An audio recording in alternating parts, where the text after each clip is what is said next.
وعلیکم السلام ورحمت الله وبرکاته. دا ملګري پوښتنه وکړه چې د جما په حالت کې د خپلې کور والا فرش په ژبه باندې لمس کول او څټل دا جایز دی که جایز نه دي. وروره داسې کار کول دا غیر مهذب عمل دی.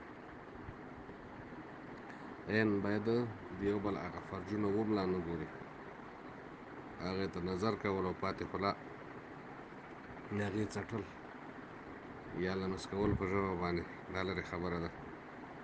په احادیثو کې دا ثابته ده. حضرت عایشه صدیقه رضی الله عنها فرمایي چې ما د نبي علیه صلات وسلام فرج لا نه دی لیدلی او هغې زما فرج نه دی لیدلی. بل حدیث پاک کې راځي چې کله څوک جما کوي او کور کې خپلې ښځې تستر دې کوي، تستر ځان دې بیخي داسې لوڅوي نه لکه د حیواناتو غوندې. دا یو غیر مهذب او غیر اخلاقي کار دی. ښه دې نه باید ځان وساتل شي.